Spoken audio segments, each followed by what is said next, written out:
Buenas tardes a todos. Pues oremos para que Dios nos dé la sabiduría, para que Dios nos dé comprensión y para que también se pueda comprender su palabra. Le invito a que cierre sus ojos, vamos a orar. Señor, te damos las gracias por tu misericordia, Señor. Te alabamos y te bendecimos, Señor, en esta tarde. Gracias porque tu palabra es luz a nuestros ojos. Gracias porque ella, Señor, alumbra, Señor, también nuestro espíritu.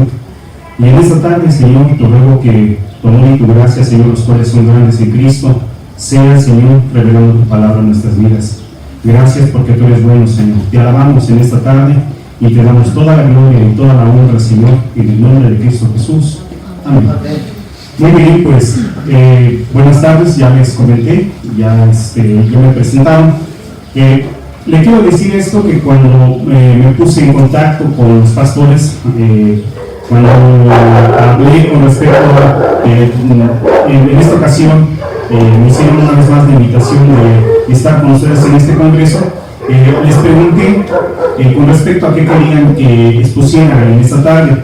Y entonces, amablemente los hermanos me hicieron llegar la información, pero bueno, me pusieron este tema, la conciencia de la fe. Y también ahí pusieron esta parte, la conciencia de la fe, la importancia de la fe, pero también hubo un agregado ahí con respecto a esto, el balance entre Cristo, entre la doctrina y Cristo como vida. Entonces, cuando yo observé esta parte, cuando yo observé, ahora sí que todo esto, dije, Dios mío, ayúdame, Señor. Aquí está muy interesante todo esto. Entonces vamos a ver primeramente la conciencia de la fe. Y obviamente pues daremos una introducción para poder llegar a ello, y después partiré mi mensaje en la otra parte, que será hacer un balance entre la doctrina y Cristo como nuestra vida. Pero muy bien, entremos pues, acompáñenme a 1 Timoteo capítulo 4 versículo 16. Creo que Timoteo, las cartas de Pablo a Timoteo están siendo muy citadas en esta tarde, y bueno, pues no por algo lo estamos haciendo, sino porque verdaderamente son de suma importancia. 1 Timoteo capítulo 4 versículo 16. Yo estaba dando en estos días, predico en casa también a las almas que van, y pues he estado predicando esta parte, o bueno, saludos de esta parte, de esta primera carta de 1 Timoteo. Pero fíjese lo que le dice el apóstol Pablo a su amado hijo Timoteo en la fe. 1 Timoteo capítulo 4 versículo 16. Dice Pablo de esta manera, vea: ten cuidado de ti mismo. Esto es lo que Pablo le está aconsejando a este joven pastor llamado Timoteo. Este hombre está encargado como pastor en la iglesia de Éfeso, pero el apóstol Pablo le dice estas palabras a Timoteo: ten cuidado de ti mismo, Timoteo. ¿Y de qué más? Y de la doctrina. Estas son dos situaciones en las cuales el pastor debe de tener cuidado. ¿Cuidado de quién? Cuidado de sí mismo, de su persona, y cuidado de qué? De la doctrina. Estas son situaciones muy interesantes con respecto a la enseñanza, con respecto a las cosas de la iglesia, porque las almas observan la vida de los ministros. Las almas observan cómo se conduce un ministro, cómo vive un ministro, qué hace. Pero también otra de las cosas que ven las almas o observan es su enseñanza. Y esto es lo que Pablo le está diciendo a Timoteo: ten cuidado de ti mismo, ten cuidado de tu forma de vivir, y ten cuidado de la doctrina. Pero Pablo le está diciendo estas palabras también: persiste en ello. Y le dice esto al final: pues haciendo esto, Timoteo, cuidando de ti mismo y de la doctrina, pues haciendo esto, ¿cómo le dice ahí al final? Te salvarás a ti mismo y a quienes y a los que te lleven. Qué gran responsabilidad entonces. Qué gran responsabilidad tenemos nosotros los ministros, nosotros los predicadores, hablar correctamente la palabra de Dios y vivir de acuerdo a ella. Entonces, las cartas del apóstol Pablo a Timoteo son de gran valor para los pastores, ministros y predicadores. Escuchen, en ellas vemos los consejos y encargos de cómo debe de vivir un pastor y de su cuidado, de la enseñanza o de la doctrina. No por algo yo, ahorita que estaba aquí sentado y estaba escuchando a los pastores, cómo venía uno y cómo se enlazaba juntamente la otra enseñanza, yo decía: Señor, es indispensable, es necesario, es básico, es fundamental que los ministros, que los predicadores observemos con cuidado estas cartas maravillosas. Primera de Timoteo, segunda de Timoteo, Tito, porque están dirigidas a quienes, a los ministros, a los pastores, a los predicadores, a los líderes de la iglesia. Es indispensable, es necesario, es básico que un ministro, que un pastor, que un predicador las aborde, las examine cuidadosamente para que vean si están viviendo y si están enseñando de acuerdo a la voluntad de Dios. ¿Cuántos pueden decir amén? Amén. Y en ocasiones, cuando no es así, viene un desaliento en la vida de las personas. Viene un desánimo. Al dejar a Timoteo como pastor en Éfeso, el apóstol quería que contrarrestara las falsas enseñanzas. Vean lo que le dice ahí en 1 Timoteo, capítulo 1, del versículo del 3 al 4. Al dejar Pablo a Timoteo, Pablo quería que este hombre contrarrestara las falsas enseñanzas que ya se habían levantado, como dice el pastor Waldo, desde el principio de la iglesia. Por eso le dice ahí Pablo a Timoteo. 1 Timoteo capítulo 3, el versículo 3, 1 Timoteo 3, hasta el versículo 4. Dice así, 1 Timoteo 1, del 3 al 4. Dice, como te rogué que te quedases en donde, en Éfeso, cuando fui a Macedonia. ¿Para qué? Para que mandases a quienes, a algunos, ¿qué dice? Que no enseñen diferente doctrina. Y ya hablamos de la importancia de la doctrina. Dice el versículo 4, ni presten atención a qué, a fábulas y genealogías interminables. ¿Qué hacen todo esto? Que acarrean disputas, más bien que edificación de Dios, que es por fe. Así te encargo, ¿qué? Así te encargo ahora. Yo te estoy dejando este encargo, ya te he dado algunos consejos, pero este es un ¿qué? Este es un encargo, Timoteo. Te daré algunos consejos con respecto a ¿qué? Con respecto a tu persona. Pero la enseñanza es un ¿qué? Es un encargo. Hay consejos. ¿Para qué? Para la vida. Hay consejos para la vida. ¿Pero qué? Pero después vienen otros ¿qué? Encargos. El consejo puede que ¿qué? Puede que en ocasiones como que por ahí te la lleves, ¿no? Pero cuando alguien te encarga algo, hay que cambiar las cosas. Comúnmente, cuando alguien nos encarga algo, eso quiere decir que eso algo no es que no es nuestro, nos fue dado, nos fue ahí colocado. Y hay en nosotros con respecto a esto. Y es por eso importante el cuidado de este encargo. Hoy estamos en las mismas condiciones en las cuales se encontraba la iglesia de Éfeso. La iglesia ha sido inundada por muchas falsas enseñanzas. La iglesia literalmente ha sido inundada por muchas falsas enseñanzas. No por algo este congreso. Como resultado se ha dañado la estabilidad, hermanos, fíjense. Como resultado se ha dañado la estabilidad espiritual de la iglesia. Y esto es lo que el apóstol Pablo le dice a Timoteo en 1 Timoteo capítulo 1, versículo 19. Acompáñenme ahí un ratito. 1 Timoteo 1, 19. Fíjense qué sucedió por no cuidar la fe, por no cuidar la doctrina. Dice en 1 Timoteo 1, 19. Dice, manteniendo, ¿qué dice? La fe. ¿Y qué dice ahí? Y buena conciencia. Aquí está algo muy interesante. La fe va acompañada de una buena ¿qué? De una buena conciencia. En otras palabras, la fe produce una buena conciencia. La fe produce, la predicación sana de la palabra de Dios produce una buena conciencia. Dice, manteniendo la fe y buena conciencia. Y dice ahí, desechándola, la cual que dice, naufragaron en cuanto a la fe. Esto está terrible, naufragar. ¿Y qué significa naufragar? Significa perderse.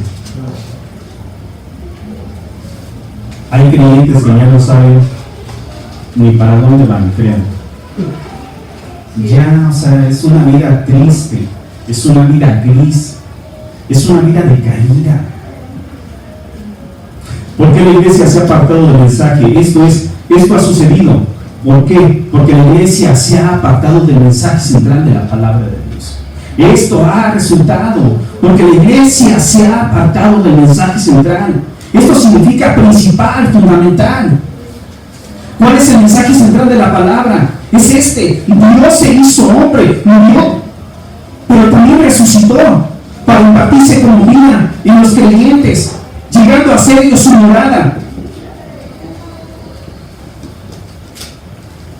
Qué lamentable es que los predicadores, que los ministros no alcancen a comprender esta parte. Sí, podemos abordar otros tópicos con respecto a la enseñanza, pero el mensaje fundamental, central de la palabra de Dios es: Dios se hizo hombre, Él murió por nosotros, resucitó, y Él se imparte como vida en nosotros, con el propósito de ¿qué? De que nosotros lleguemos a hacer su expresión sobre la tierra.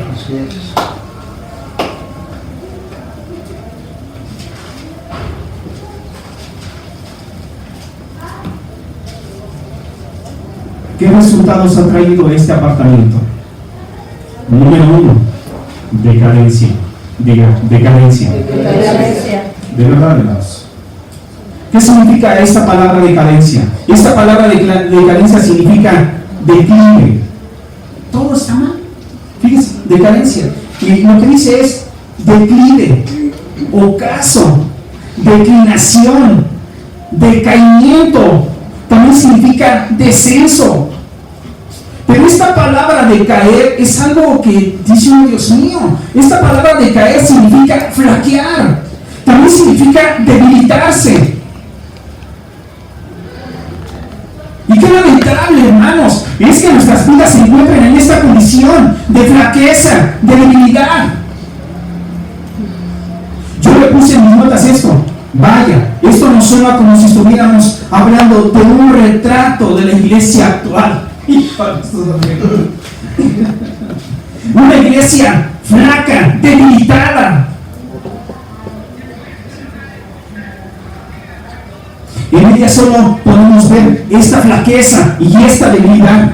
Hermanos no establecidos, hermanos no fortalecidos en el Señor, sino débiles, endebles, débiles y no firmes en el Señor. ¿Quiénes son los culpables? ¿Quiénes son los culpables a la luz de la palabra? ¿Y saben qué dice la palabra? Nosotros los predicadores, nosotros los ministros, nosotros los que no tenemos cuidado con respecto a la enseñanza. Vamos a ver nuestras Biblias ahí en Ezequiel 34. Y fíjese, ¿qué le dice Dios a los pastores de Israel? Aquí en el libro de Ezequiel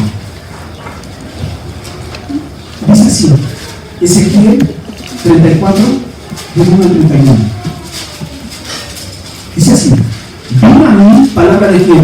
De Jehová, diciendo: Hijo de hombre, profetiza contra quienes, contra los pastores de Israel, profetiza y di a los pastores: así ha dicho Jehová el Señor, ay de los pastores de Israel que se apacientan a sí mismos y no apacientan a quién.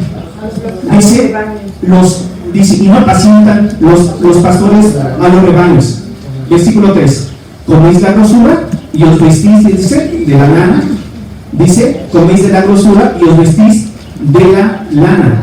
La engordada degolláis, mas no apacentáis, ¿qué dice? A las ovejas. Ni fortalecisteis las débiles, ni curasteis la enferma, ni vendasteis la perniquebrada, ni volvisteis al redil la descarriada, ni buscasteis la perdida, sino que dice, sino que habéis enseñado de ellas con dureza y con violencia. Versículo 5, tal vez no lo veremos todo, pero bueno, dice, y andan errantes, dice, por falta, ¿qué dice? De pastor, y son presa de todas las fieras del campo, y se han dispersado.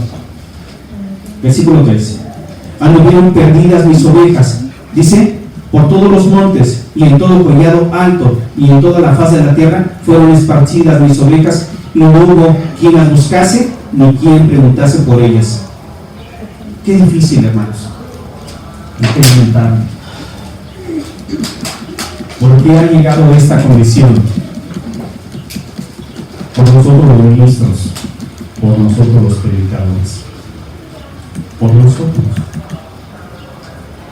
Una cosa es que un hermano, no un hermano, sirva, sí, no un hermano sirva, que hoy puede ser en las mesas.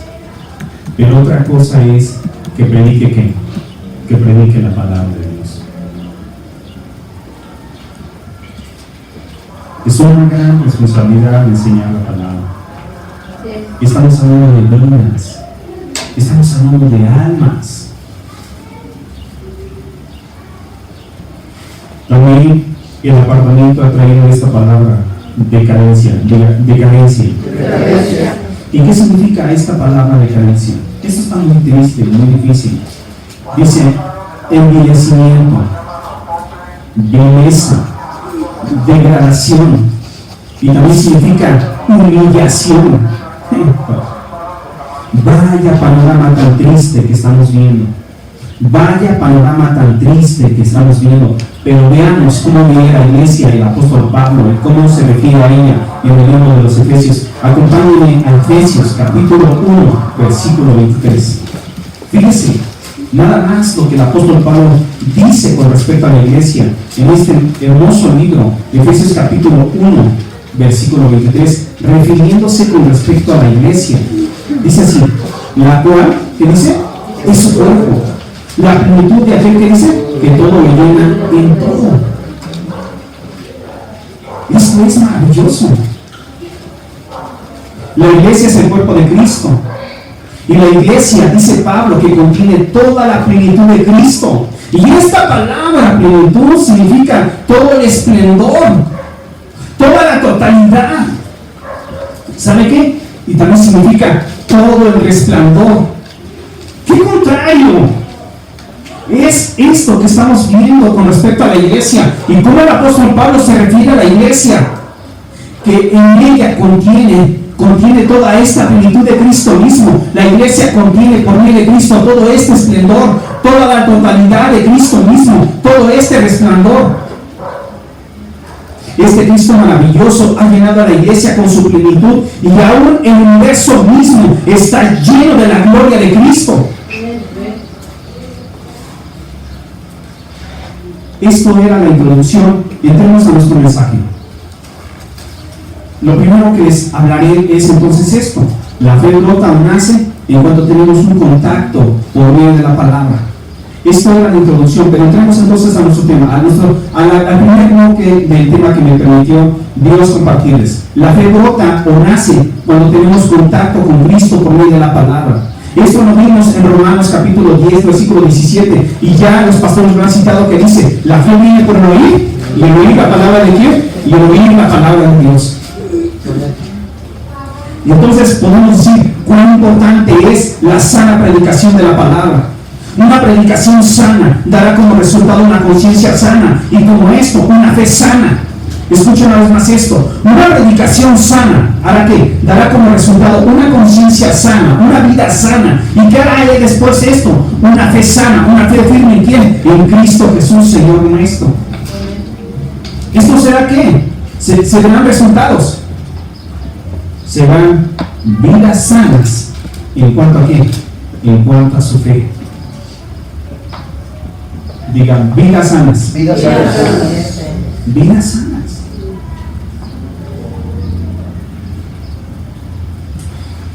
Veamos al inicio de la iglesia, ¿en qué perseveraba la iglesia? Y esta palabra perseverar significa continuar, proseguir, persistir. Lo contrario, ¿sabe qué? Abandonar.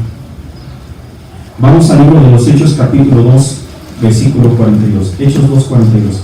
Veamos en qué persistía, en qué perseveraba la iglesia en su inicio.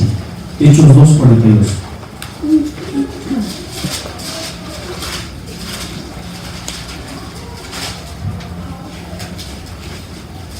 Dice así: y perseveraban en qué? En la doctrina de quiénes? De los apóstoles. Así debe de permanecer la iglesia. ¿Perseverar en quién? En la doctrina de los apóstoles. Ahí se debe de quedar. Sí, los ministros pueden hablar sobre el diezmo, sobre las ofrendas, sobre las lenguas, sobre varias situaciones con respecto a la fe, pero lo fundamental de los púlpitos es perseverar en la doctrina de quiénes? De los apóstoles. Es central, fundamental, indispensable, necesario que la iglesia permanezca en la doctrina de los apóstoles y perseveraban en la doctrina de los apóstoles, en la comunión unos con otros, en el partimiento del pan, dice, ¿en dónde? Y en las oraciones. Versículo 43, y sobrevino el temor a toda persona, y muchas maravillas y señales eran hechas por los apóstoles. O sea, las señales seguían, acompañaban a la predicación, no eran el centro, acompañaban a una buena ¿qué? A una buena predicación, porque aquí había ¿qué?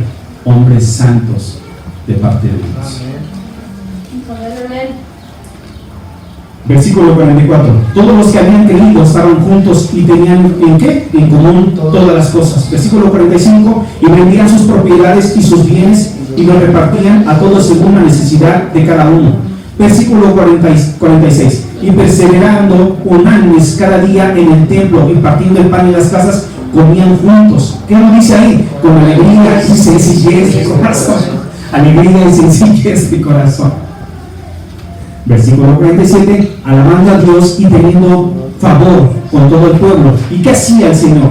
Y el Señor añadía a la iglesia los que habían de qué? A los que habían de ser sanos. Hoy se esfuerza por medio de métodos. Se esfuerza. No importa cómo sea, pero la cuestión es que entren almas a las congregaciones. No importa qué medio se utilice, la cuestión es que se llenen los espacios, que se llenen los auditorios. Dios es el que añade cada día aquello de los cuales se necesita. Denme un fuerte aplauso al Señor.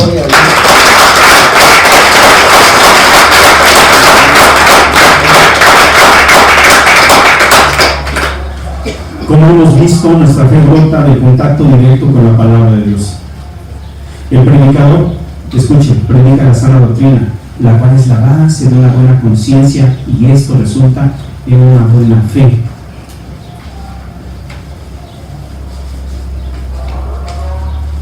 Y le voy a comentar esto. La palabra Dios dice que la iglesia es que columna y baluarte de qué? Columna y baluarte de la verdad. Y si usted busca que es una columna, ¿sabe qué es? Un soporte. La iglesia está soportando la misma verdad de Cristo y la está llevando a cabo, la está llevando. Y este soporte es un equilibrio. El soporte está puesto ¿para qué? Para hacer este equilibrio, para que no se vayan de lado las cosas. Esto es increíble. Pero dice la palabra que también la iglesia es columna y baluarte de la verdad. Ahora que yo estaba predicando esta parte, me quedé pensando que es esta parte del baluarte. Y entonces en las murallas antiguas vemos que estaban todas amuralladas, ¿no? Estaban hechas de estas murallas, pero en especial el baluarte. ¿Qué es este lugar? El baluarte es esta esquina. Es una esquina realmente muy cerrada, donde se ponían aquellos hombres arriba y alcanzaban a ver tanto de un lado como del otro lado. Esto es increíble. Yo ahora que estaba ya predicando esto, me quedó una sensación muy hermosa, porque dije, el predicador debe de alcanzar a ver tanto al Antiguo Testamento como hacia dónde, como hacia el Nuevo Testamento, la gloria de Cristo, y alcanzar a ver desde la distancia, por medio de la Escritura, de dónde viene una falsa enseñanza. Él está colocado ahí en este baluarte para cuidar.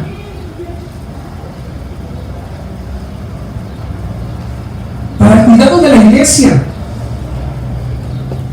Es por eso indispensable que nosotros los ministros tengamos amor por la palabra. Es indispensable para nosotros los predicadores, para nosotros los que enseñamos la palabra de Dios, que nos enamoremos de ella. Que cada vez nos la llevemos a nuestro trabajo, que cuando estemos reposando, que cuando estemos descansando, que cuando estemos en casa, abramos tanto el Antiguo como el Nuevo Testamento y alcancemos a ver en ellos la misma gloria de Dios por medio de Jesucristo, Señor nuestro. Debemos estar colocados como este baluarte, firme, seguro. ¿Para qué? Para que alcancemos a ver desde la distancia las acechanzas del mismo diablo en contra de la iglesia.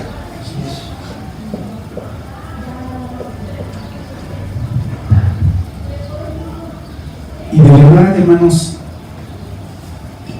yo luego por eso apenas tuve una situación un poco difícil, y las personas con las que tuve esta situación veía yo, cuando sucedió esto, veía el valor que el hombre le da a las cosas. Fue algo difícil lo que pasó. Entonces, me reclamaron, fue un reclamo fuerte para mí, un descuido mío. Entonces, yo meditando en esto con respecto a esta situación, dije, ¿qué valor el hombre le da a las cosas? A una televisión, no sé, algo, una pantalla cara, o no sé, usted quiere un carro, inclusive. Pero cuando pasó esto, después me quedé pensando y dije, ¿y qué valor nosotros los predicadores, nosotros los maestros le damos a la palabra? Si los hombres le dan tanto valor a las cosas materiales, que son efímeras, que se pierden, que se dañan, que se van, ¿cuánto más nosotros los predicadores no deberíamos de darle el valor que realmente tiene la palabra de Dios para nuestras vidas? Me sorprendió y me llevó a razonar, y por eso después me quedo pensando, no, mi Biblia, vámonos, Señor, en donde sea, en donde pueda, en el momento que pueda, necesito leerla, necesito visitarla, necesito abrirla, necesito descansar en ella, necesito encontrar este tesoro maravilloso a través de la palabra.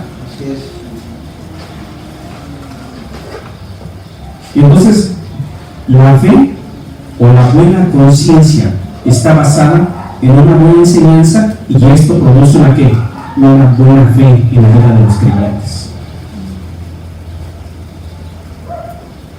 Yo le quiero decir en esta tarde, hermanos, hemos llegado a un punto muy alto aquí en esta tarde. Sí, hemos llegado a un punto muy alto, hemos colocado a la palabra como el centro de nuestras vidas. ¿Cuántos pueden decir amén? Hemos entendido entonces la importancia de la sana doctrina. Pero ¿qué creen? Aquí vamos a entrar a la segunda parte de nuestra enseñanza.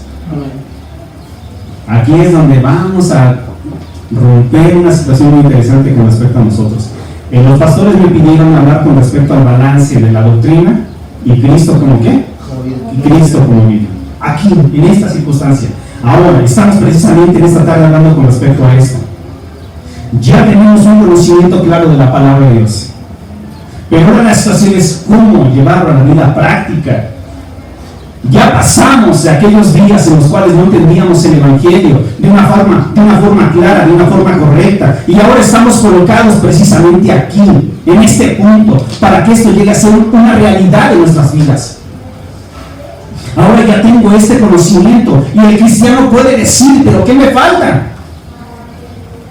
Veamos qué dice nuestro Señor Jesucristo con respecto a esto. Y fíjese, la Biblia, la palabra, el mensaje de Dios para mí, en esta que traigo aquí en el lado izquierdo, traduce este texto de Juan, capítulo 5, del 39 al 40, de esta forma. Fíjense, le voy a leer. Dice así: ustedes, el Señor hablando, dice, ustedes estudian las Escrituras. Ajá.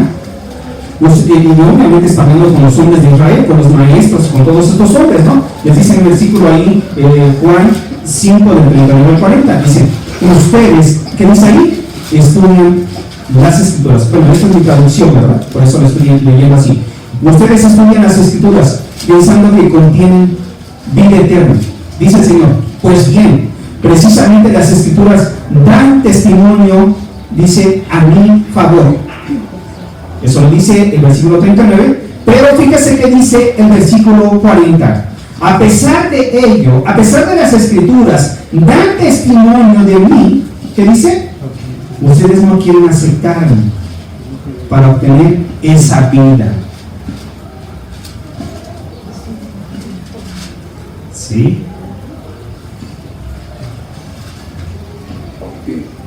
Y esto es fuerte para nosotros.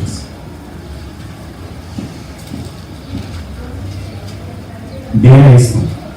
Aquí debemos hacer un balance. ¿Y qué significa esta palabra balance? Significa confrontación, diga, confrontación. Sí. El creyente necesita en un punto de su vida confrontarse a sí mismo con lo que conoce y con qué, y con lo que vive. ¡Oh, qué interesante! ¡Oh, ya dejamos a qué! Ya dejamos las falsas enseñanzas. Ya dejamos las herejías, Ya dejamos todo aquello, todo lo falso, todo lo erróneo, todo lo que no es de la palabra. Pero después el cristiano en su propia vida tiene que llegar a esta parte. Él tiene que hacer un balance propio en su vida, tiene que hacer una confrontación propia en su propia vida. Él se ve entonces como esto que le dijo el Señor a estos hombres: ustedes conocen la Escritura, ellas dan testimonio de mí, pero ustedes no quieren venir a mí para que yo les dé vida. Aquí esto es muy interesante. Yo en esta parte, al paso de los años y después de ser predicador, y gracias a Dios por la vida de otros pastores y de otros ministros, he llegado a comprender esto de una forma más clara. Conocimiento no es vida.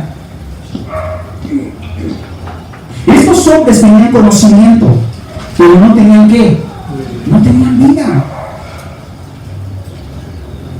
El problema con los escribas y los fariseos no era su falta de conocimiento, hermanos, sino, ¿sabe qué? Sino su falta de vida. Esta es otra situación distinta con respecto a la iglesia. La vez pasada, o en el congreso pasado, yo les hablaba con respecto a esto interesante que va a empezar a suceder cada vez más. Iglesias se estarán levantando, enseñando cada vez más la sana doctrina. Pero después habrá vidas en las cuales veamos y digamos: bueno, ya conocemos la verdad, pero ¿cómo ahora la vivo? ¿Cómo puede hacerse realidad esto a mi vida? ¿Por qué hay esta dureza? Veamos qué dijo nuestro Señor Jesucristo ahí en Mateo capítulo 5, versículo 1. Mateo 5.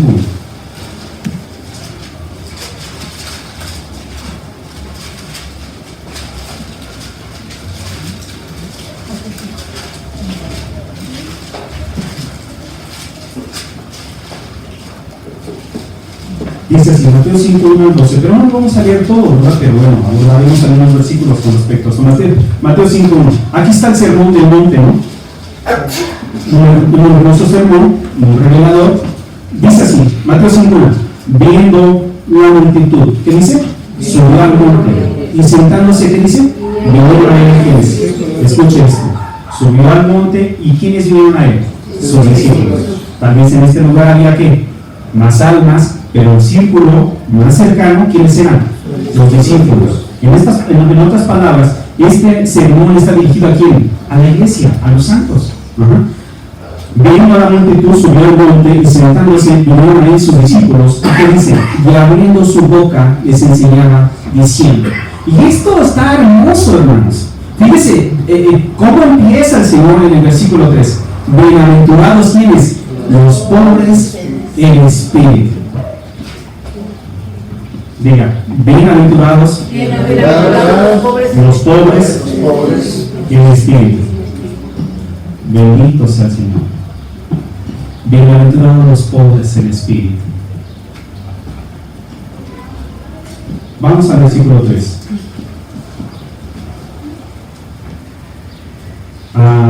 Sí, versículo 3, ¿verdad? Muy bien.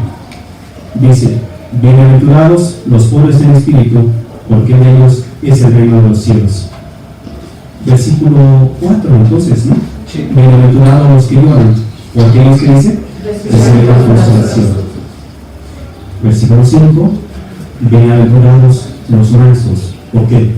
Porque no recibirán la tierra por el agua. Pero fíjense el versículo 6. Bienaventurados los que tienen que hambre y sed de justicia, porque ellos, ¿qué dice? Serán saciados. Hambre y qué? Y sed de justicia. Hambre y sed de justicia. ¿Hambre de qué? De Dios mismo. Hambre de Dios mismo. Pero este sermón empieza con estas palabras: bienaventurados los pobres.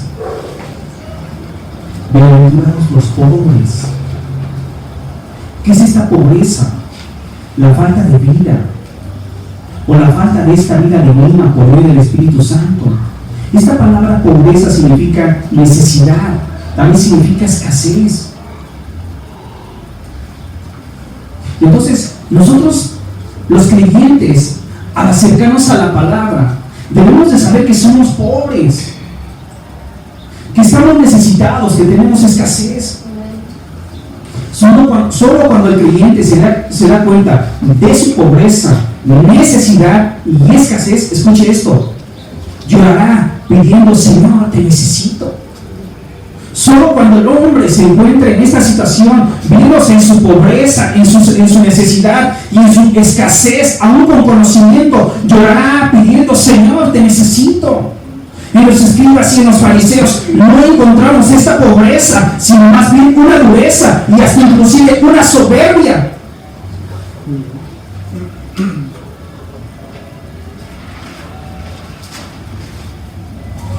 ¿Y qué significa esta palabra soberbia? Esta palabra soberbia significa altivez, también significa orgullo.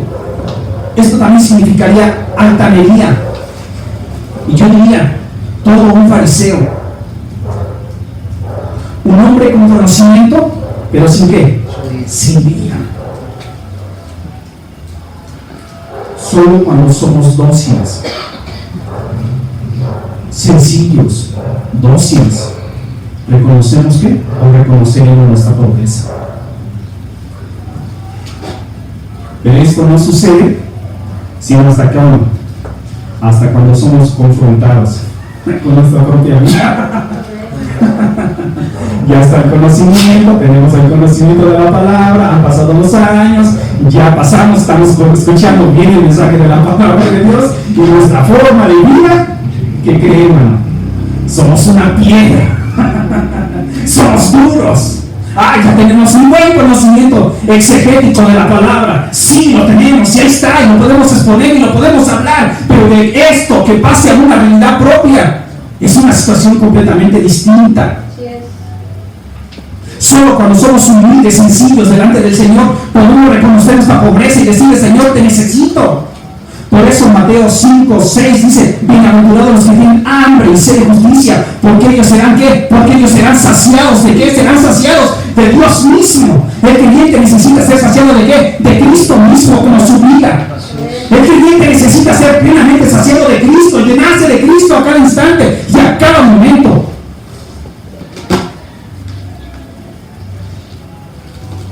Pero una realidad es cierta: nadie come si está lleno. Diga, nadie come si está lleno. Si alguien nos invita a comer, hermanos, y aunque nos pongan ahí un cabrito, pero si nosotros en la mañana nos echamos ahí la torta niño pobre,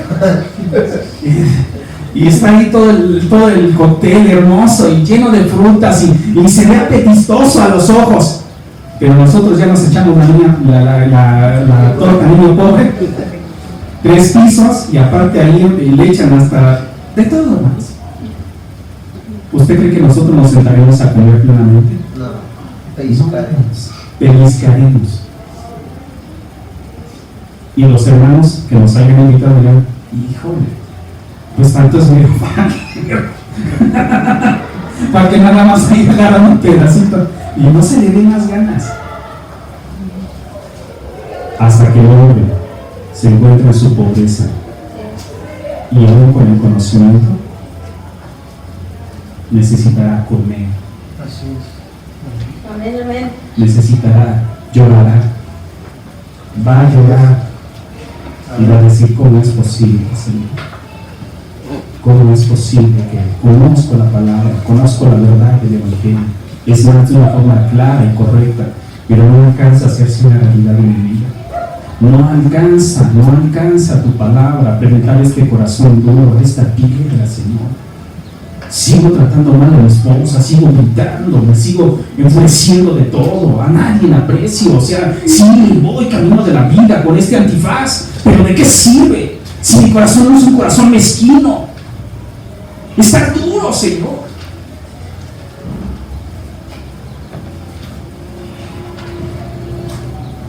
Y entonces debemos de estar vacíos, decir: Señor, tengo conocimiento, pero estoy vacío, tengo hambre de ti, Señor. Juan 6, 30, 35. Y vamos a apurarnos porque ya tenemos 2 minutos ahí. Juan 6, 30, 35.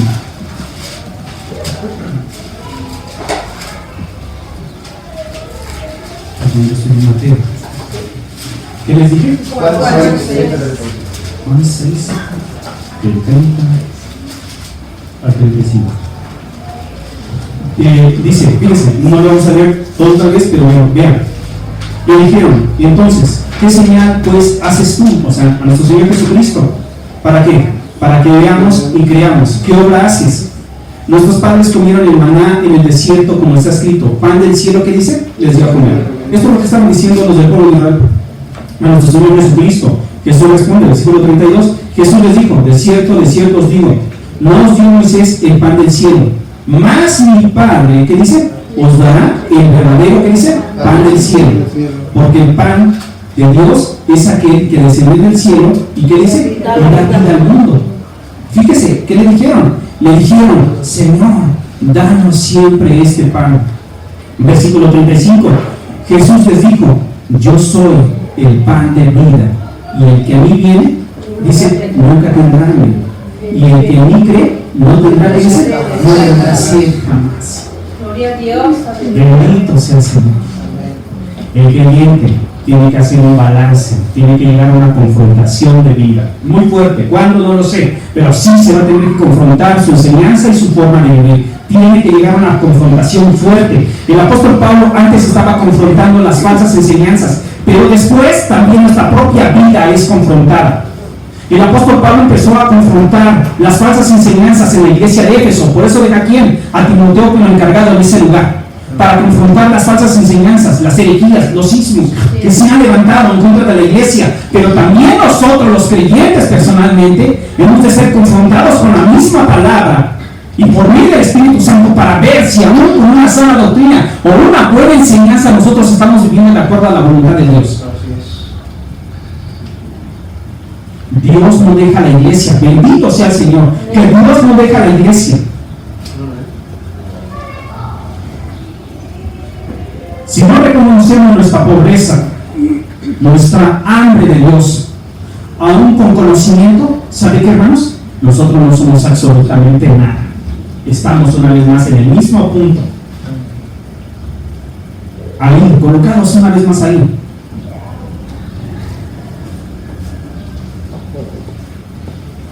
Cada día deberíamos nosotros de pedirle al Señor que nos llene con su propia vida. Cada día. ¿Y qué es cada día? Cada día. No faltes a las reuniones. Lee la palabra. Estudia la palabra. Ora, ayuna, reúnete. Busca de las cosas del Señor. Marcos 2:22.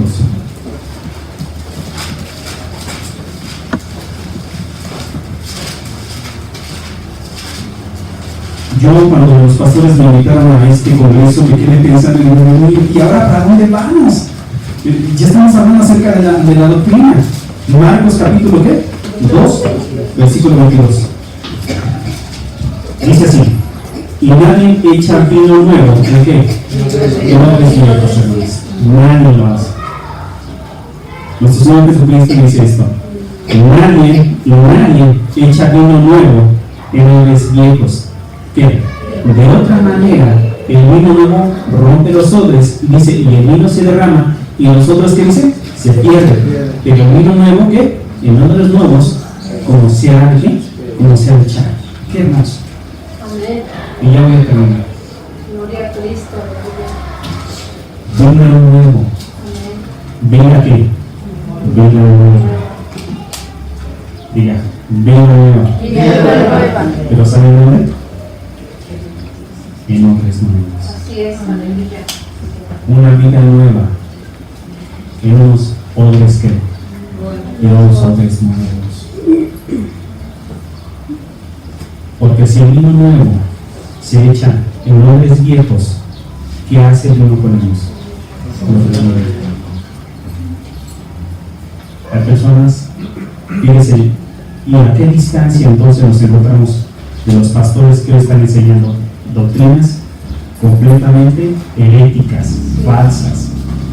¿A qué punto? De verdad, qué tristeza de los ministros que en vez de estar estudiando la palabra de Dios, están tratando, no sé, o sea, están en mil cosas, menos en la palabra. Algunos quieren ser, ¿cómo se llama? Ejecutivos, no sé, están viendo la forma de hacer esto y aquello, pero no están en la palabra.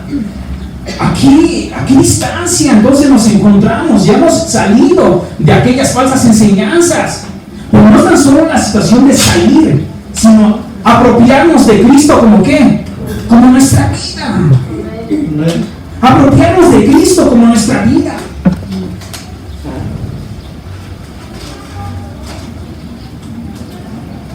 Nosotros somos aquellos hombres nuevos, pero ¿sabe qué?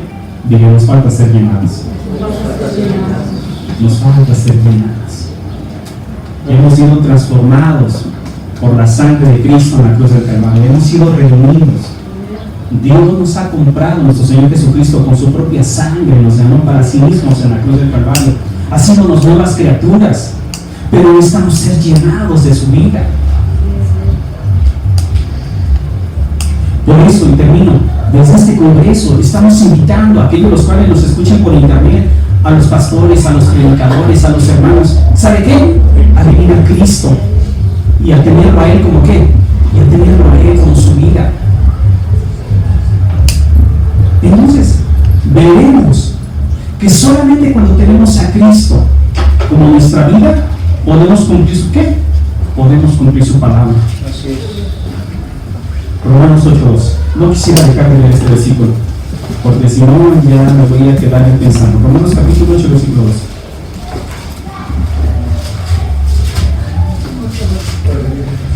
Terminamos.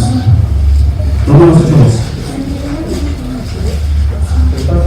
Romanos capítulo 8, versículo 2. Dice así: porque la ley, ¿de qué? Porque la ley del Espíritu de vida en Cristo Jesús me ha liberado ¿de qué? De la ley, del pecado y de la muerte. Bendito sea el Señor.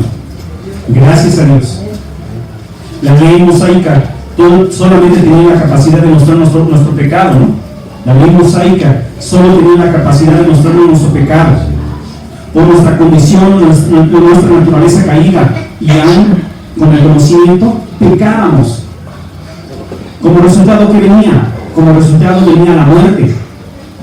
Pero el creyente ha recibido la misma vida divina por el Espíritu Santo. ¿Y sabe qué? Dándonos la capacidad de cumplir ¿qué? Dándonos la capacidad de cumplir la ley. Bendito sea el Señor. ¿Y sabe qué? Esto es increíble. ¿Por qué? ¿Qué cree? Porque así siempre Dios recibirá toda la honra y toda la gloria. ¿Sabe por qué? Porque el creyente, Él dijo, alejados de mí, que nada podéis hacer. Y siempre, hermanos, siempre veremos que solamente podemos vivir de acuerdo a la voluntad cuando estamos unidos aquí a Dios como nuestra vida. Y Él siempre se llevará aquí toda la honra y toda la gloria. Siempre y por siempre. Cuando el creyente se retira del Señor, no hombre, nos damos cada porrazo, ¿no? Y ahí andamos nosotros. Pero cuando regresamos una vez más a Cristo, nos afianzamos de Él como nuestra vida, ahora sí, nuestro león que no despegaba, empieza a lavarse y empieza a agarrar otras ¿qué? Y empieza a agarrar otras alturas. El hombre, escucha esto, y termino con esto. No es malo el estudio de la palabra. Diga, no es malo el estudio de la palabra. Lo malo es alejar a Cristo de la palabra. No es malo. De hecho, debe de machacarle mucho un ministro y un predicador ¿a qué? A la palabra. Mucho. Debe de estar ahí continuo. Pero el conocimiento engaña a la mente. Me dice, no, ya conoces. Pero me voy a encargar de ti. Me encargaré de ti.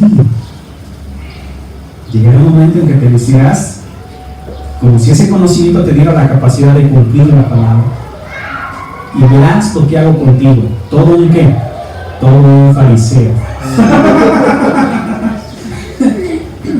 Pero bendito sea el Señor, que Dios dice, esta ley, o esta palabra, Solo la puedes cumplir por medio de quién?